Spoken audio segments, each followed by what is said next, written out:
Hello everyone, today I'm looking at Drakengard 2. This is a very weird game from a very weird series and from a very weird publisher, Ubisoft, I believe. Right off the bat, the Drakengard series is a very esoteric, strange thing. I know a lot of people got into it because of Nier, and, I'm not sure how many people even go back to play the first Drakengard. I feel like that might get remastered someday, but how many people have gone back and played Drakengard 2? At least 3 is on, semi-modern consoles on the PS3, Drakengard 1 on the PS2, but Drakengard 2 is kind of the weird one out. No one really knows how to feel about this one, including myself. Because this is the one where it's very much westernized. You have Yoko Taro as the main cinematic director, but no story input really. And so this game is really kind of a mystery to a lot of people. And until I played it, I can see kind of why that is, because it is... Oh, it is bad. It is really amazingly bad in the story. In the gameplay, it's probably the best in the Drakengard series, hilariously enough. They basically took the original, gameplay where, you can ride on your dragon, shoot fireballs through the sky, and use, hand-to-hand combat on the ground. And they just made it a little bit more fluid, a little bit better. It's still, passable gameplay. That's what these games have always been. It's just very passable. There haven't been breaking the mold with how, the game is conducted. But, so that's where the gameplay lands. And you still have all of your weapon swapping and everything. But the tone is completely different. And, well, we'll be honest, no one plays Drakengard for the gameplay, right? Okay. We're playing it for the insane, crazy story. And the story in this game, wow. We, I guess, need to talk about this because it is abysmally, horribly bad. Like, it's actually one of the worst stories I think I've ever experienced. So, on one hand, okay, so we're introduced to this new character called Noe. And this is after the events of Drakengard's maybe 10, 20 years or something, because Mana is back, and Mana is actually like a full-grown woman now. And I think Sarah is also in this game as well, but Mana is a returning character. And you're like, okay, I thought they were like a psychopathic possessed little kid. It's like, no, they're fine.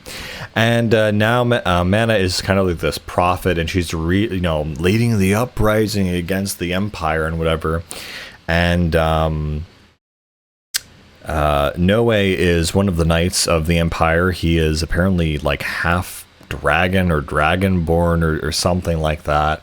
And of course his dragon is Legna. And so what eventually happens is, we still have the 4, seals from the 5 seals from the last game. But in this one, you're basically, here's the main issue with the story. You were basically going around murdering a bunch of people because the seals are releasing this toxic gas or something, and it's like, okay, we need to destroy the seals, but destroying the seals is obviously going to unleash the apocalypse. And Noe knows this, but he's doing it anyway. It is the dumbest character. I wanted to strangle this kid because it makes literally no sense. He knows that if the seals are broken, the entire empire, the entire world will be destroyed.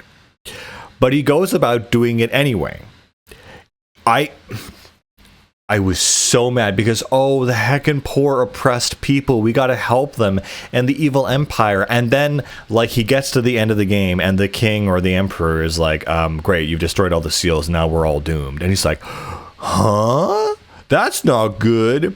So, the character's motivation for doing any of this stuff is just wrong. It is just downright stupid. And makes me so angry, so mad, because it's so different from the original Drakengard. I mean, there is, I will admit, there's some interesting lore in this game, how it deals with where the dragons came from. In fact, it's at the very end of the game, and this is a fairly long campaign, but I never actually played the other endings. I've seen them kind of on YouTube, but I've never had the impulsion to be really, delve into it. But the main ending to this game, it kind of shows this giant cube in the sky, like one of those cubes that, just hover in Drakengard.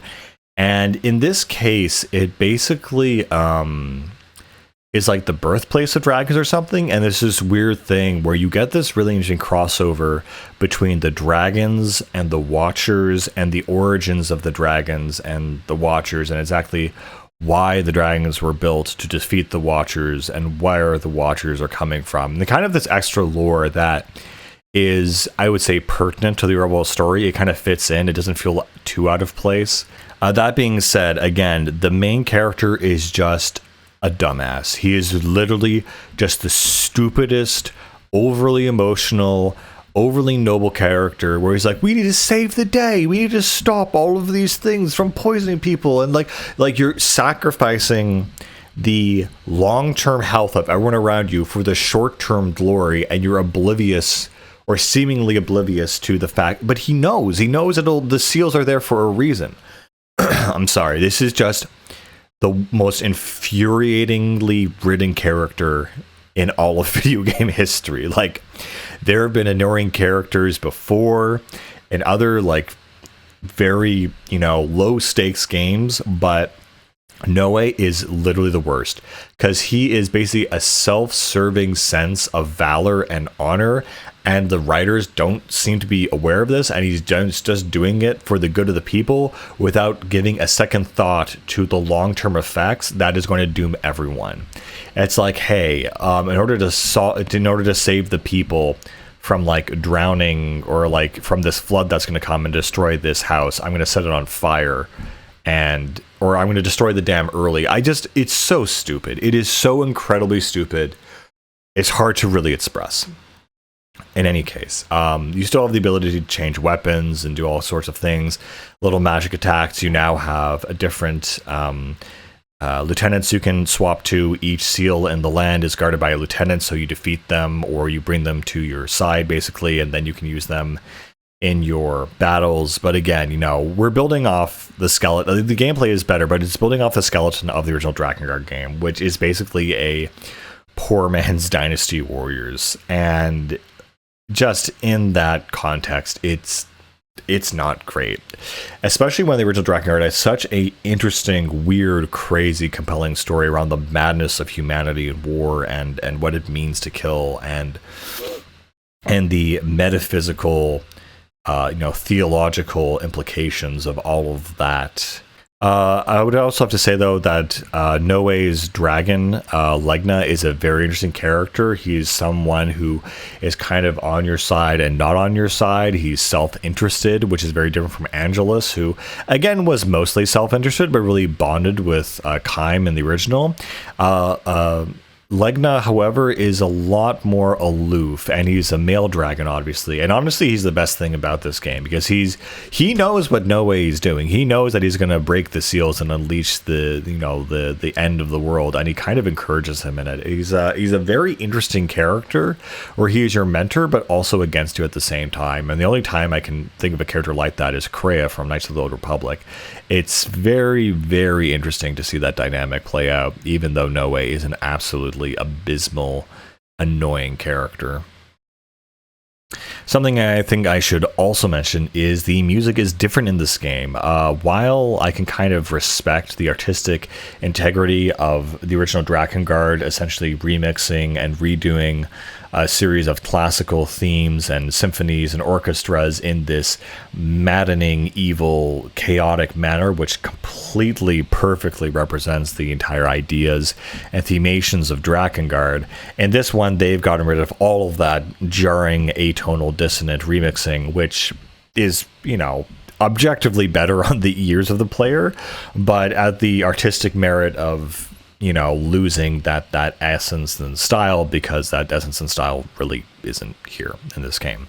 So that being said, there are some really great tracks like Veins of Grief in this game, which are frankly, I really like it. It's a proper orchestral epic track. It feels like you're playing something like Lord of the Rings sometimes. It is legitimately good orchestral music, and I'm really glad that it exists. I feel like when Ubisoft sat down and looked at this thing, they thought, okay, this is just kind of Lord of the Rings. That's kind of the feel and the vibe I honestly kind of got from this game, which I think is really cool. That being said, though, the story is just so dumbed down and ridden with bugs and plot points and problems that it's really hard to enjoy all of it. They also try to do the same thing where the lieutenants are these crazy people that have their own issues and whatnot. Again, the music, I wish the music, my experience with the original Drakengard is that you listen to the OST of the first level and you're immediately like, what is this garbage I'm listening to? And then as you play the game, you finally understand that it really reflects the idea and the mind of Kaim and the characters in the game. And that's kind of what the point of that awful music is to reflect this dissonant symphony of the world. And it's just, I don't know, it's such a fascinating thing to have someone remix and redo a series of classical music. It just seems kind of obvious in a way. I don't know. I think it's just a really interesting, fun, obvious thing to do. In this game, you also have different power attacks. Legna can now use a type of cyclone in order to damage a wide array and range of enemies. You'll also be joined by different companions on your journey and go through different biomes and areas as the story progresses. And, you basically make it to, the end of the game where you've unleashed the apocalypse. And there are, I think, 3 different endings to this game, A, B, and C. I've only seen A. I kind of briefly recalled B and C on just watching them on YouTube and thought I'm not going to replay the entire game just for that. There's this one thing where Noe becomes Mana's love interest. And aside from that, he also becomes this hybrid of half dragon, half human. This like superhuman, like Super Saiyan guy kind of guy. And it was just something that it was decently cool, but I know that the modern Drakengard would not abide by that at all. It's just something that just breaks the lore. That's just not supposed to be a thing. It feels like something they pulled out of their ass at the last second is like a heckin' cool thing, but it does not fit in with the tone of Drakengard whatsoever. It is just not okay, not allowed.